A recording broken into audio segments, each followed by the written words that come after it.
Welcome back to Carneades.org. Today we're going to continue with our series, Dumbfounding Definitions, Dizzying Distinctions, and Diabolical Doctrines, a series sorting through some of the jargon of philosophy. In this video, we have a quick one, answering the question, what is qua?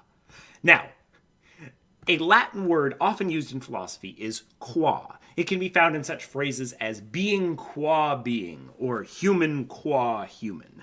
This word can technically be translated to as, but this is not particularly helpful, as phrases like being as being or human as human don't perfectly encapsulate the intended meaning when a philosopher uses it, nor are they particularly explanatory to someone that's looking at the phrase being qua being and saying, what does that even mean? So, this video will hopefully give you a bit better sense of what philosophers mean when they say qua, particularly in the phrase of ex qua ex, where what comes before and after the qua is the same.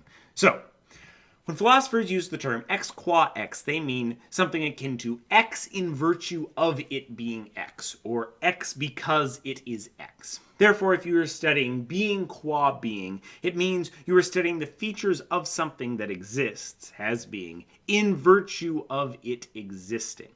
Those features that it has simply because it exists, not because it has some other property of being round or being a cat, what have you. Simply those properties that it has in virtue of existing. In other words, what are the features of an object that it must have simply because it exists? So if you study being qua being, you're studying those features of an object that it must have simply because it exists.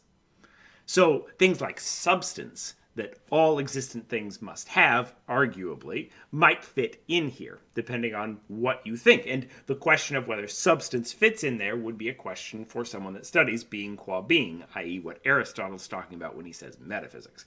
But other things like blueness, which is a particular property, or not features of all existent things, would not.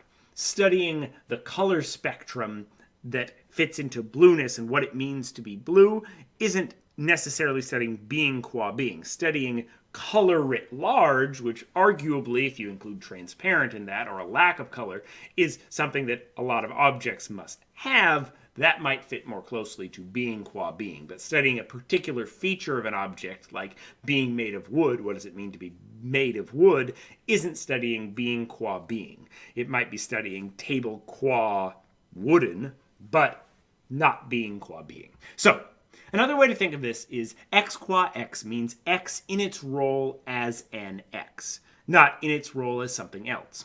For example, the rights of humans qua humans are the rights that people have simply in virtue of being people, not based on what country they live in or what they look like. Evaluating art qua art means judging it based on its aesthetics alone. How pretty a painting is, for example, not its utility or its usefulness, whether it could be used as good firewood, or any other range of characteristics that are not inherent to art itself. So, it will take you a while, if you're new to this, to actively translate what a philosopher using the word qua in a sentence means, but practice using it on your own. Try to use it correctly. It is a challenging word to wrap your head around, but it does show up in a lot of philosophy. So keep your eyes out. Let me know in the comments, what do you think of this video, qua video, and watch this video and more here at Carneades.org, and stay skeptical, everybody.